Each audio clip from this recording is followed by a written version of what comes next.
Hello and welcome to the Peace Talk, this time with Christie Nicoson. Christie Nicoson is a researcher at the Department of Political Science at Lund University in Sweden. She published several scientific articles on degrowth and peace. Her research explores visions and enactments of peace in changing climate. From an intersectional feminist perspective, she did research of the gender dynamics of climate change drivers, experiences, and responses. Dear Christie, I'm very glad that you followed my invitation for this Peace Talk. Thanks very much for having me. Before we dig deeper into your scientific work, I want to learn more about your research interests. First of all, I want to ask you, what did motivate you to study? Yes, so I had been working, after I finished my bachelor's, I began working in the field of human rights, political advocacy, and was working with a number of grassroots, I would say, or locally based organizations, as well as international organizations, and really was interested in the role that the environment played in different human rights issues, mass atrocities, for instance, also women's access to political power and things like that. And as I continued with a master's degree in peace and conflict at Uppsala University, which I was so fortunate to be able to do, these themes of the environment kept coming up, and I found really interesting. And we have an incredible field of scholars in environmental peace building who over the past few decades have been growing and strengthening what we know about links between the environment and peace. And so my interest has really come from learning in that field, I think, and beyond that, I'm having the chance to study more specifically my interests in a PhD program at Lund University. It's been really interesting for me to focus more so on concepts of peace rather than violence, because we have studied a lot about the connections between climate change and violence and have learned a lot of really important findings from that research, but we have less that has focused specifically on a more positive conceptualization of peace. And in particular, when we more broadly talk about climate change, it's sort of our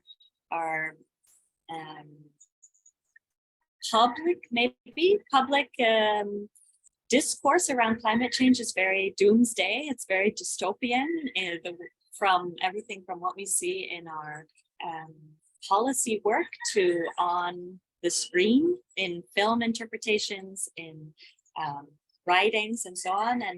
And I wondered where is the space for alternatives. So I'm a big fan of science fiction work, and in particular some who bring us to more utopian visions or alternative ways of being. And I suppose at the intersection of all of this came my interest in bringing this into my research. Sounds very interesting, and it's so great to have you here, because I'm always confronted with the argument, you're an utopian, and your visions of anarchy and grassroots democracy and degrowth and all this stuff, this is naive. And and so it's great to have academics all around the world who are doing research in it and are so focused on this kind of direction. And I love it. Yeah, that's so interesting. I faced the same comments or have in the past with my interest in research. Oh, it's so, this is a fantasy. This isn't real, you know? But I've been studying utopia now for about a year as a concept. And in fact, there is a lot we can do with it. So I'm really excited to bring that into peace research a bit more fully. My answer is always, if Martin Luther King and Malcolm X didn't believe in and didn't have a dream, I mean, his book, I Have a Dream, I mean, this is utopian at its purest. And if they hadn't this dream and this utopian vision of an egalitarian society and beyond racial segregation, I mean, this change and this fight couldn't happen, and now it's possible. Now it's clear for us, but before it was utopian and it was naive to think about an egalitarian society in this way. And so yeah, this is my my example that I always gave. It's we very need to true. dream. And I sometimes also think that we get caught up in thinking of utopias as something naive or childish. But what about the cryptotopia, the technotopias, the neoliberal utopias, that we are sort of living in the formation of these, but ignoring the fact that these are sort of futures that are being decided for us, where we could have a path to something alternative. I think often some claims to being objective sort of wipe away any aspect of creating this utopia in a way. Utopia can, of course, mean different things to different people. So I'm really excited to have found you, that our research has met, and to continue digging into this. Yeah. It's an interesting point that you made. For example, in this film, The Avengers, for example, Tony Stark is a key figure, and he's a scientist, and he's this crazy creative guy who did a lot of technological inventions and so on. And for me, in real life, this is Elon Musk, for example. This some sort of neoliberal technocrat who who do a lot of and he's also a dreamer in this sense that he dreams of a multiplanetary species. So why is one dream a realistic one and the other dream a naive one? Who decides what is naive and what is possible, and what are the boundaries of the possibilities, and so on and so forth? So yeah, I mean, here in the game, ideology becomes a big part of the game, I believe. So what narrative do you feed, and so on and so forth? Definitely. You mentioned also now you spoke about positive peace, and so this leads me to my next question. Do you refer here to Johan Galtung? And also, I forgot to ask you, did you have any academic role models? Oh, great. I have referred to Galtung. I have built on his scholarship in both my teaching and my research. I found it a really useful starting point, and I think his scholarship is also something that our colleagues in the field generally, and beyond our field, I think even when I have conversations with people, for example, in organization studies, or beyond peace and conflict studies, Galtung is a well-known name, and his ideas are very easily sort of shared and understood, I think. So I really like that, and I think it's a powerful tool that he's given us with negative peace and positive peace, and thinking about cultural violence and structural violence and so on. And I think it's a great starting point. But beyond that, I have tried to draw on to go beyond that. So one academic whose research I find really instructive for my own thinking is Jacqui True, and the way that she writes about more feminist understandings of a type of positive peace. And there has been a recent handbook on feminist peace that was published by a great group of strong scholars. And so I think that seeing all of this come out has really been sort of the direction that I've been learning in, from the more feminist peace oriented, under the feminist peace, let's say, field under the umbrella of a positive peace framework.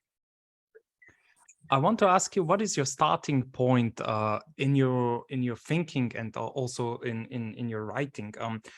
From what type of peace are you starting with, and how do you understand the peace? And I mean, there is this broader way of grasping peace. So yeah, in what sense do you use the word and the concept of peace? That's such a simple but interesting question, and I have to really credit my students in the classes that I'm fortunate enough to teach for pushing me on this also, to help, you know, crystallize what it is that where I start with all of this. I think for me, first and foremost, I see it as a process rather than a goal. We often talk about being at peace, but I don't think that that is a static state. I think that it's a ongoing process, as much as conflict is a regular part of life, that in social interaction, that peace is also this ongoing process that we can continue to build and strengthen. And I would say that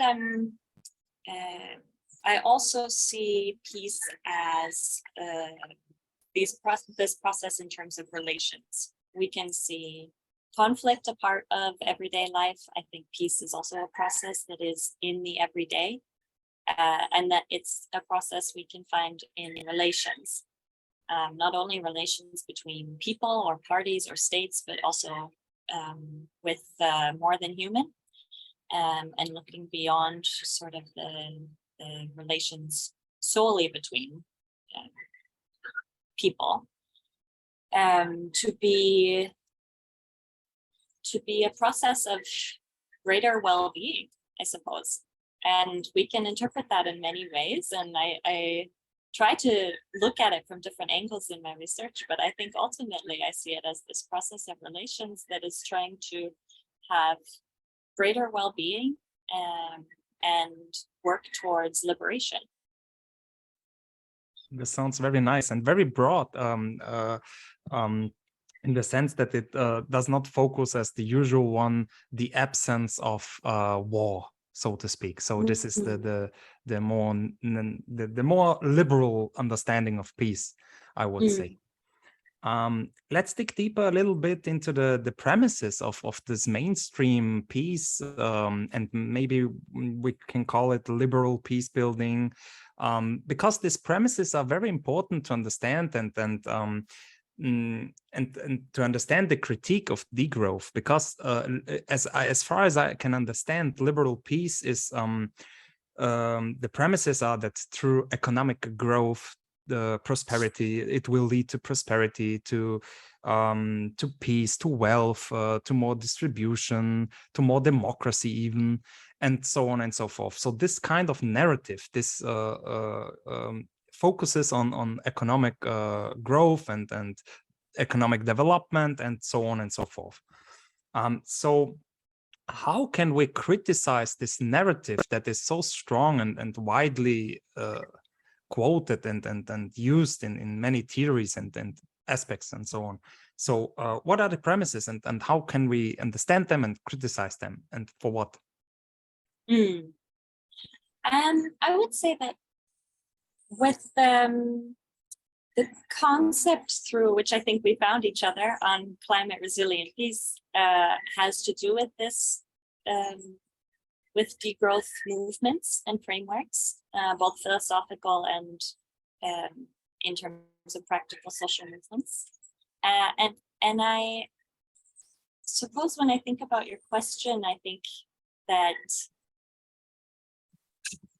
the concept of climate resilient peace is trying to take seriously a sort of more normative claim in peace studies that we are trying to get at the root of violence and resolve it in a more peaceful manner. And that if we take that seriously within sort of the framework of, or the studies on the environment and climate change, there's no way to do that without sort of destabilizing the foundations of a capitalist system.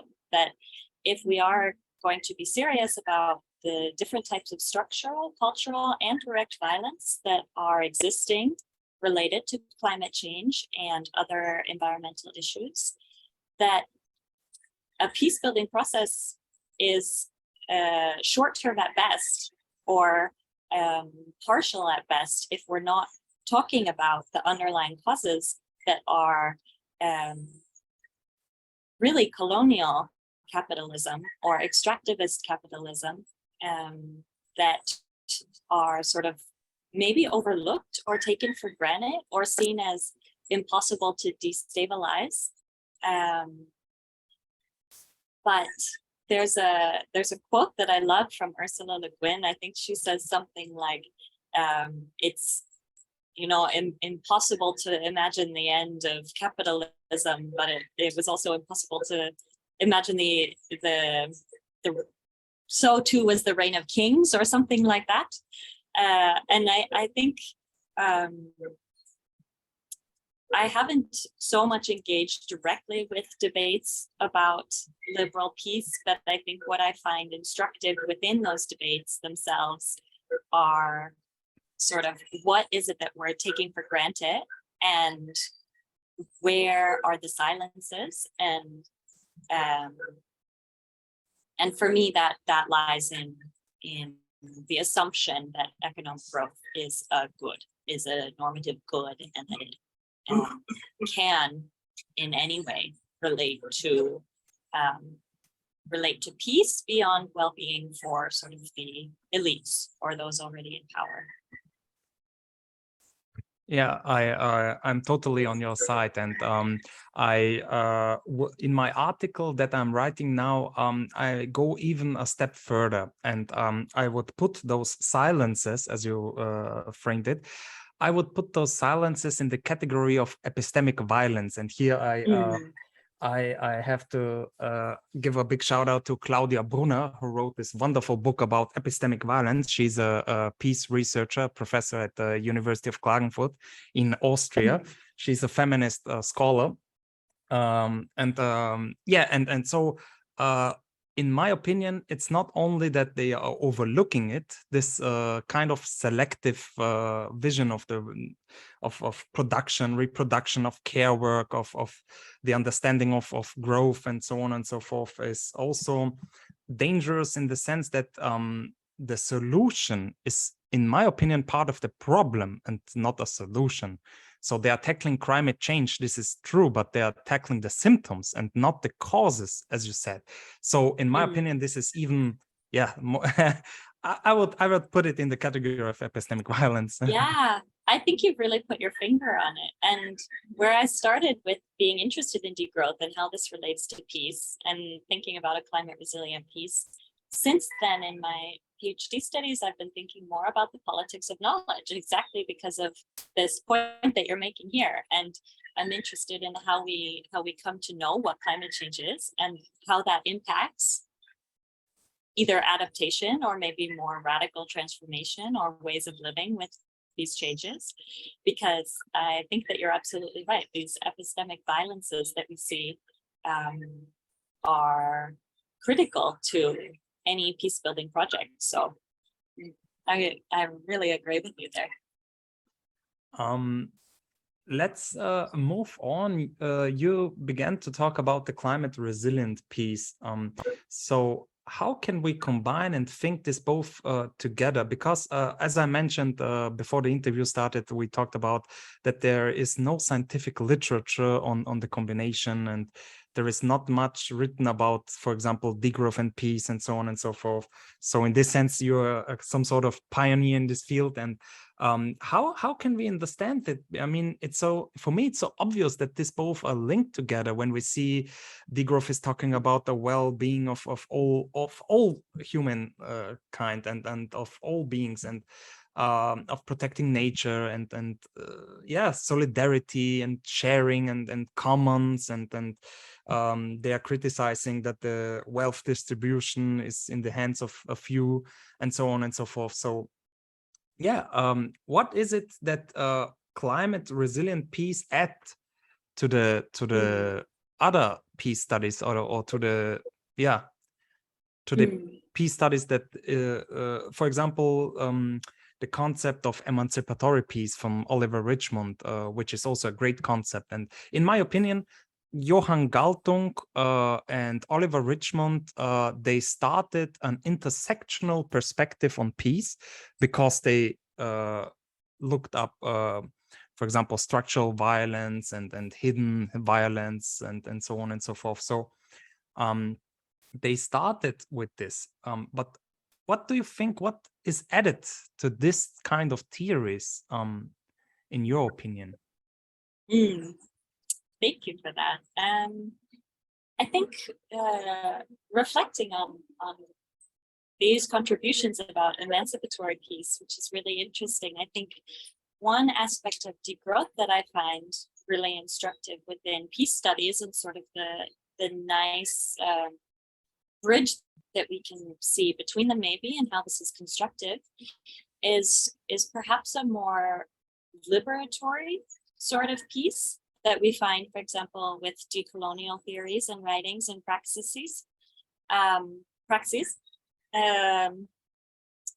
that I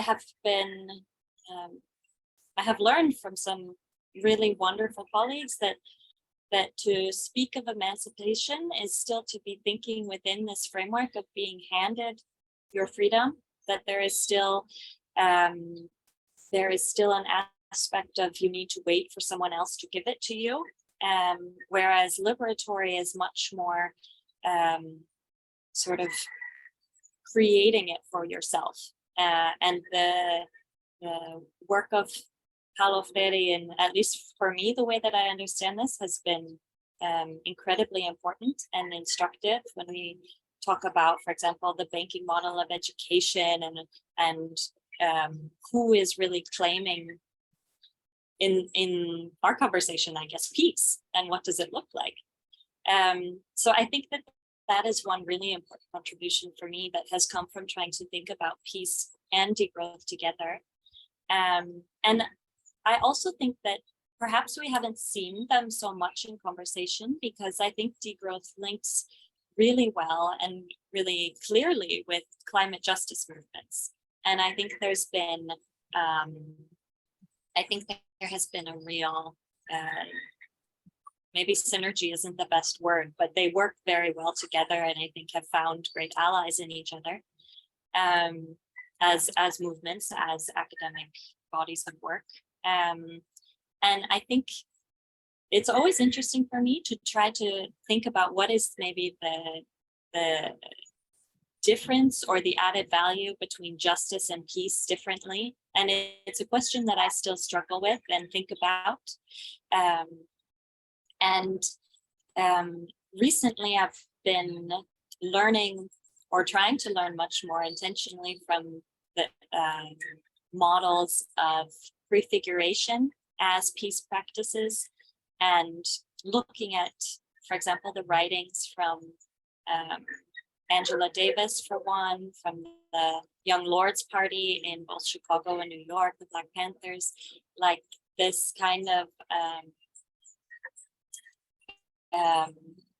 justice-oriented work, but we're really building some kind of utopia. We're really both imagining a completely different way of being, an alternative society, and working towards it, not keeping it as some imagined fantasy or an impossible reality, but saying, no, we can do this, and we don't need to do it within the structures that already exist. We can build something better for ourselves. And I think I see there being that hasn't really come out yet, maybe, but a really important contribution when we think about differences between peace and justice. And so I mentioned these examples that I'm drawing on because I think that they are peace builders who give us examples of going beyond physical violence, trying to tackle structural and epistemic and cultural violence through their praxis. So I think that we have hopefully maybe together we have a lot of work to do to still draw out these points that peace can contribute also to degrowth, because I think the contributions for peace studies from degrowth are quite, I think you would perhaps join me in saying it's quite obvious that we need to move away from centering economic growth in the economy, and that relates to many debates that have already been well established or ongoing. You know, for example, that there are better ways to measure peace than with GDP. GDP we need to move away from in a broader IR development sense, because we have found many inadequacies in the way that it is formed and is being used, and that economic growth has been really powerfully shown to be decoupled from both human and ecological well-being. So I think that the contributions for peace studies are there, and we need to keep championing them. But we also need, I think, to work really as much as we can to bring peace studies contributions into practices and philosophies of degrowth. Yeah, absolutely interesting. I encountered also a critique which was interesting. Because I read in I believe it was an old article or book on peace studies, and there was this debate on normative versus descriptive peace and theory and so on and so forth. I believe that we are on the normative side of theory, and as you said, there are many aspects of this sort of normative theory. For example, the subordination of women, exploitation of cheap or unpaid work and labor, social hierarchies, and many more. There is no just this simple war and peace narratives. There are many different layers and social categories, not only class, race, gender, disabilities, and ageism, and so race, etc., etc. But the critique that I encountered is that putting so much in a bottle, in too much in a theory, makes it more difficult for example, an empirical study. It makes it more difficult to grasp the whole situation. I mean, I couldn't counter this argument, because it's right. The more you put into it, the lesser you can see, and the less you can, it is difficult. But I mean, this is the beauty, the asset and the weakness at the same time. So yeah, how would you answer to such sort of critique? I think this is something that I have also been really pushed on and struggle with myself, not just receiving it as feedback, but also trying to think about what to do with this problem. And at least based on several literature reviews that we've seen over the past decades, this is also partly the reason for why the field has gone in the direction that it has, towards more positivist measurements of violence, or studying phenomena of war rather than peace. Because how do you study something that you can't really put your finger on? I think maybe one way that I try to deal with it is to not take on everything within one approach, or I at least at this point, I like to keep the concept relatively broad, because I think otherwise we lose something. One critique I'm sure that we've all run into is that by keeping it broad, you lose so much. But I also think the opposite is true, that by narrowing it, we lose an essence. And so in my studies of peace, I'm now rooting it a lot in an understanding of ethics of care, feminist ethics of care. And so that type of peace is contextual, it's situated, it's relational, all of these different aspects that I think when we look at what that means, we can start to maybe, I don't know if we want to use the word operationalize, but we can turn it into something that can be studied a bit, and a bit more closely, and a bit more, in what we can either observe or sense or try to understand in the world around us.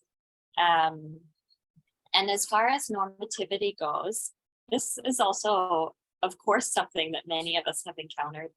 And I definitely strongly situate myself on a normative spectrum, at least, starting point of peace research. And many of my influencers within feminist peace theory also do. So that's important to me. But I also sometimes wonder if claims of being, let's say, not normative, whatever that might be, where these come from and in what sort of this claim is, from where this claim is coming. So if we're studying war and trying to make an argument about peace, what are sort of already the assumptions that are baked into that? And of course, there are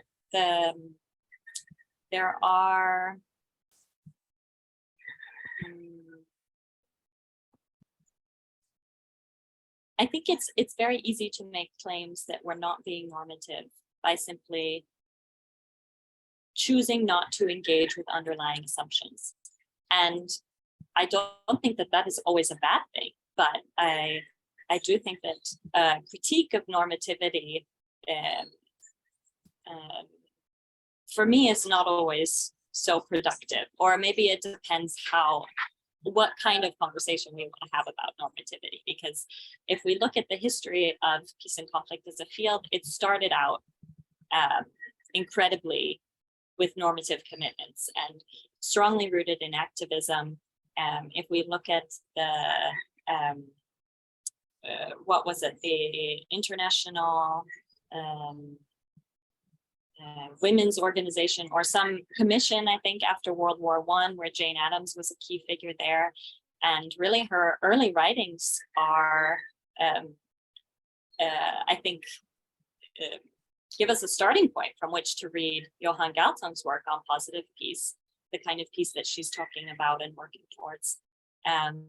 So these roots are to me incredibly normative in that more general sense. And then if we want to get at specifics of normative theory and this and that, I suppose that would be a different conversation depending on who we're speaking with.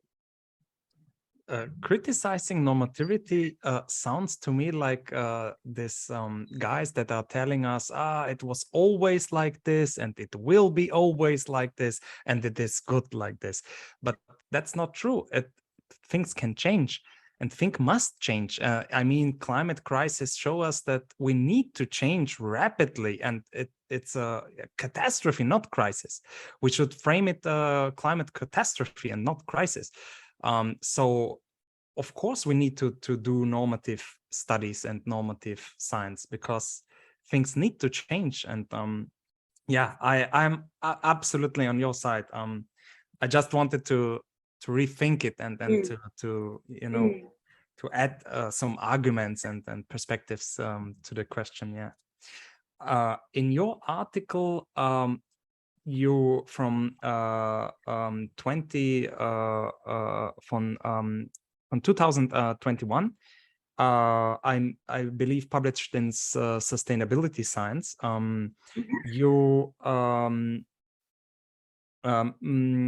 You make three, how can I say it, 3 points. The first one is redistribution. So in your opinion, this is disrupting the structural violence. Then we have reprioritizing care. It's disrupting harmful power structures. And then we have global equity. It is to think peace in a decolonial way, so to speak. So, and in all three, we can see degrowth aspects, because the need for distribution and for social, more egalitarian, is also a key in degrowth literature. So let's talk about these 3 dimensions.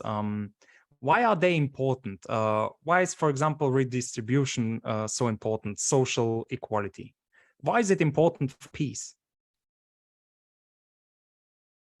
This aspect of moving beyond structural violence, I think we find quite clearly within peace practices, peace literature, that tackling violence isn't only a question of direct harm, but also the opportunities that people are able to access, either due to distribution of resources or power in the different forms that those can take.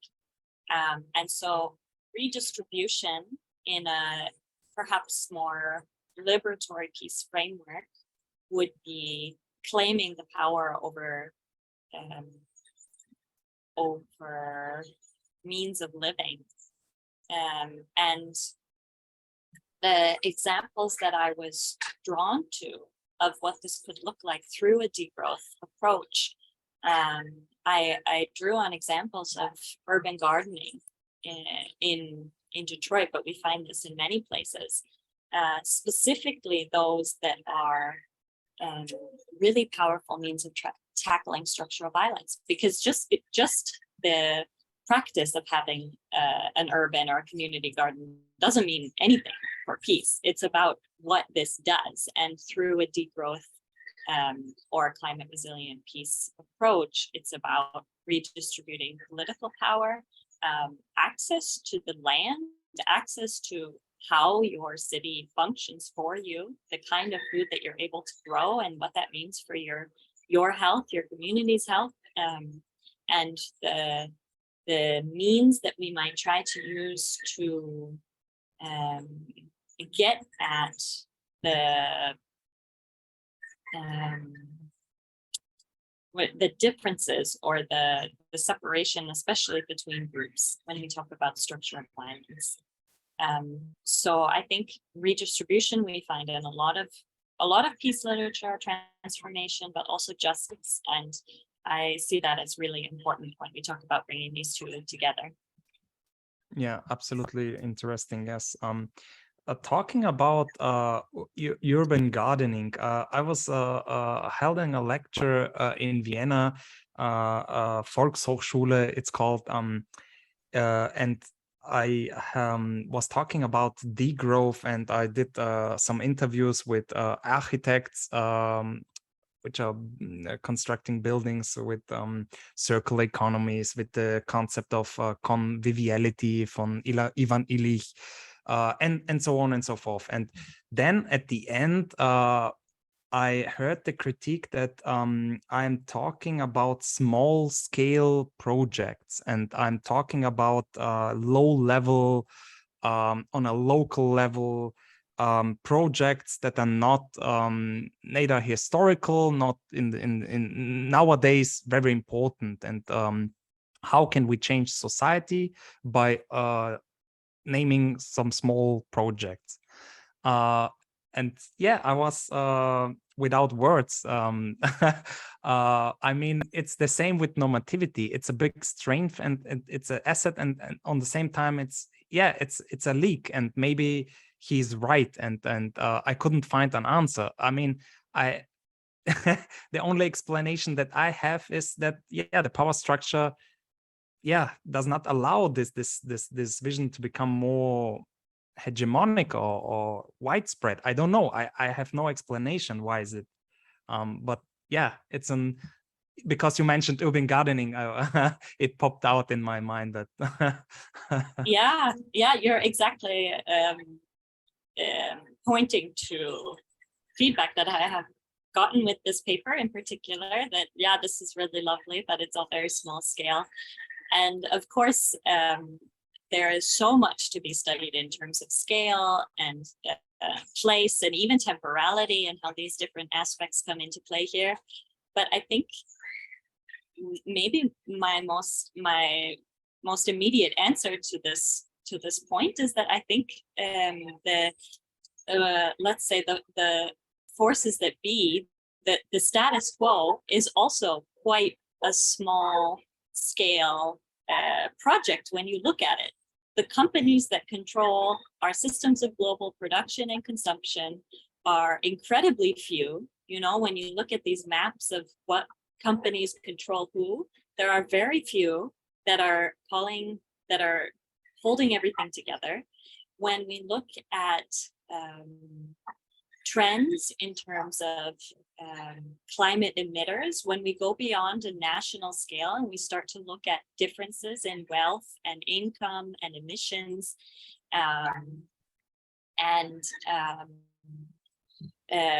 we see that the top, whatever it is, you know, the top 10%, the top 1%, the top 0.5%, the top 20 people in the world, that there is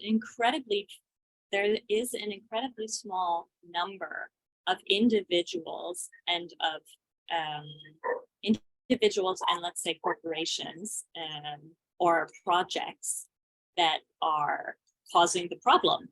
So why couldn't small scale projects get us towards a solution? And we know also from literature on transformation and liberation that these tend to be more horizontal, that movements tend to be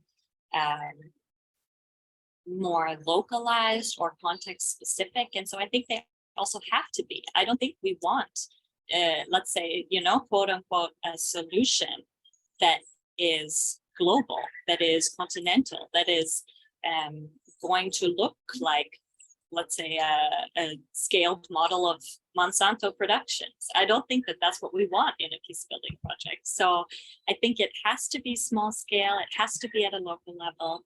And we have to keep in mind that the violent structures that are around us are really, they're very powerful. There's no way to minimize the force that they command, but it's an incredibly small portion of the population and of actors in the system that are really keeping us stuck in this pattern. And talking about redistribution, it's always ambiguity, because one is telling me, okay, this is small scale, this is too bottom up, and you have no influence on society and whatsoever. On the other hand, there is this top-down approach, socialism and so on and so forth, who wants to redistribute from top down and so on and so forth. So we have both ways of critique. So the one is, okay, you are too bottom up. The other is, you're too top down, and this is too authoritarian. For libertarians and liberals always telling us, oh no, you cannot distribute, it's disrupting the market, the free market, and so on and so forth. So you have both sides. So either way, you do it wrong. If you try So yeah, it's funny. It's funny to see this debate. Yeah. Mm. And talking about your second point that you're making in your article about reprioritizing care, I was reading in preparation for my article, I was reading an article of an Oxfam study, which documented that around 12 billion hours of work is unpaid, and mostly women are doing this job. I mean, it's more a rhetorical question, but I have to ask it. Why is it important to reprioritize care? For me, reprioritization is a very interesting aspect because, like you mentioned, there are incredible imbalances in paid labor, the kind of labor that is paid, and who bears the burden of different types of labor. And of course, addressing these inequalities is critical for short-term in the immediate guaranteeing of rights to different groups, of access to power and resources. But I think a broader question of reprioritization takes us beyond, for example, paying for childcare or making work that is typically associated with the home into paid labor somehow, or being compensated for. Because reprioritization means that this becomes a focal point rather than what do you say, like a something external, something extra, that it refocuses care in however we want to define these practices or values of related to caring for the environment, for children, for each other as people, finding it in education. But that this reprioritization, I think, can help us find where power structures are sort of lying in terms of creating wellness or opportunities to foster wellness versus harm and violences, violent oppressions, perhaps, and that in order to disrupt those, we would need to reprioritize. And part of what I found really instructive in coming to this idea was in trying to find concrete examples that I could draw on for this idea, and in trying to find examples of paid care work. Basically, there was very little support for an argument that this creates the kind of peace that I was talking about as a process. And the more that I kept finding this and was being increasingly discouraged, like, okay, what kind of benefit is there for paid care work? The more I realized it's not about, in order to really disrupt the structure, it wouldn't just be about paying for care work. It would making it paid labor. It would be about reprioritizing that. And in some contexts, yes, it might mean pay or balancing pay or increasing pay or whatever it might be in different formats. But I think reprioritizing gets us at a bigger discussion. Absolutely. Yeah, absolutely. And the third point was decolonizing peace, which makes the global South dimension, which opens the perspective of the global South.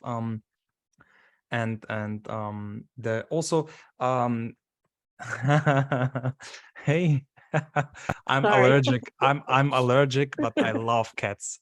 Well, this is a safe distance then for you to hang out with the cat. Absolutely, yes. And what I was finding in my master thesis is that the global South was struggling in the United Nations Conference on Trade and Development.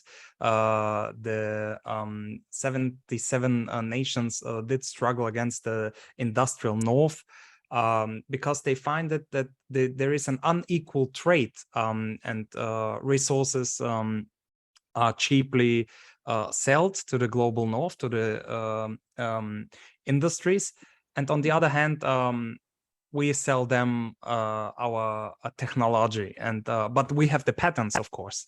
So it's an unequal trade. And we have now, in when we're talking about climate crisis, we have the same situation. We in the global North are producing most of the emissions, and the global South is unequally touched by the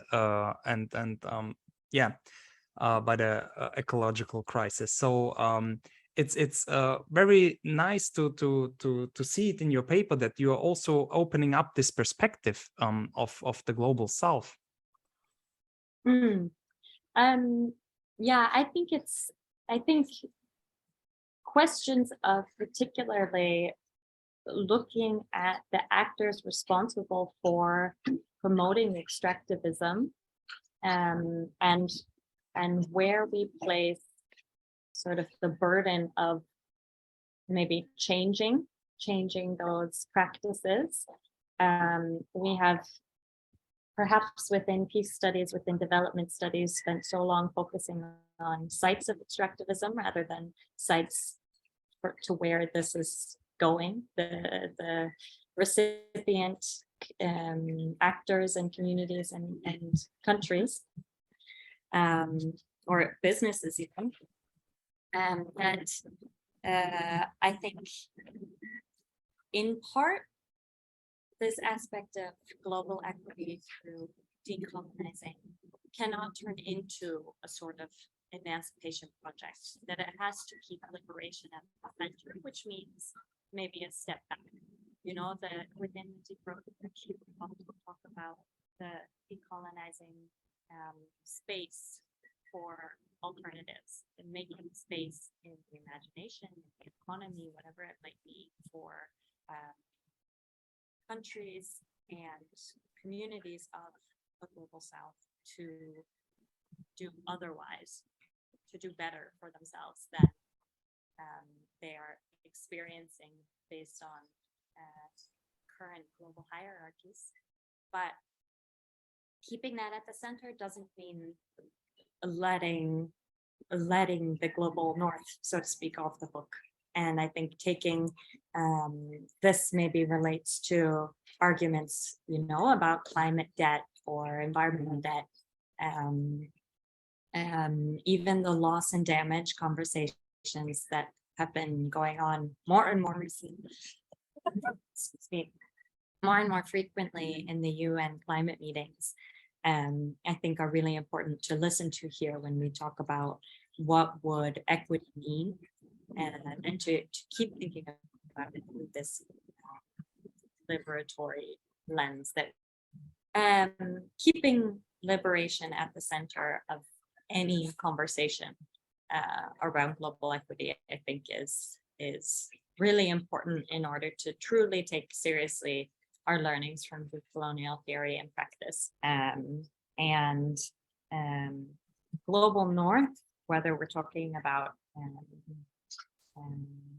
differences within a region, within a state, within society, or more geographically, regardless, the necessity to downscale and to either take on a climate debt or environmental debt, or take part in loss and damage programming, I think needs to keep liberation at the center, which would be taking forward a decolonial praxis.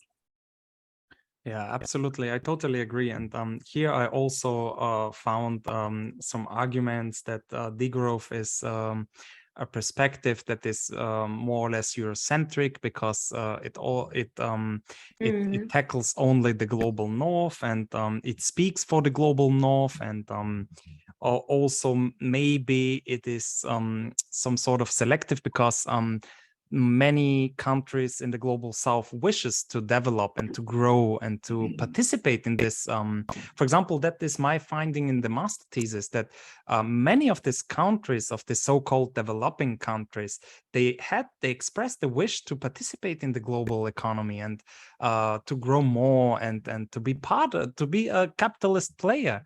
And now the degrowth people are coming and they are telling us, oh no, this is a bad game, don't be into it. So I can see the argument, but maybe we shouldn't think like that. We should think on a global scale, that the climate crisis is touching us all. So we need to to rethink the system as a whole, and And I mean, we have many examples of other frameworks, of philosophies, of practices that degrowth has and does learn from, including Buen Vivir and others that we would talk about when we talk about, you know, these movements in a more global south frame, that I certainly have learned a lot from. But I think for me, something that's really important to not dismiss about degrowth being for the global north is that we have a really strong movement of people living in these societies that say, no, this isn't working and we don't want to do it anymore. And that these voices in academia and in practice are growing in strength, in number, in audience even. And I think that is important for the global north in terms of if we're going to hope for some sort of democratic process that the argument of degrowth that is resonating so strongly with so many people is important, because it keeps us, I think, responsible and engaged in the global north in these conversations. Absolutely.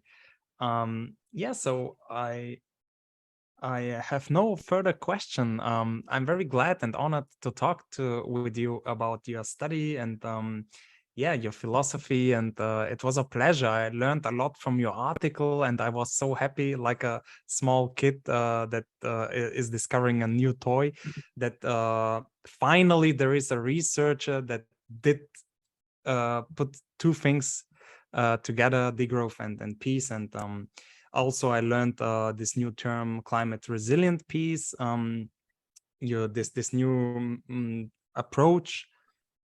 So in 3 words, we can sum up, it has to do with intersectional feminism. It has to do with environmental and global justice, also social movements, and degrowth. So it combines a lot. And yeah, I'm looking forward for new articles and books, and yeah, hopefully we meet each other at a conference. Definitely. Thank you so much. It's been really humbling and quite an honor to talk to you about it. Thank you.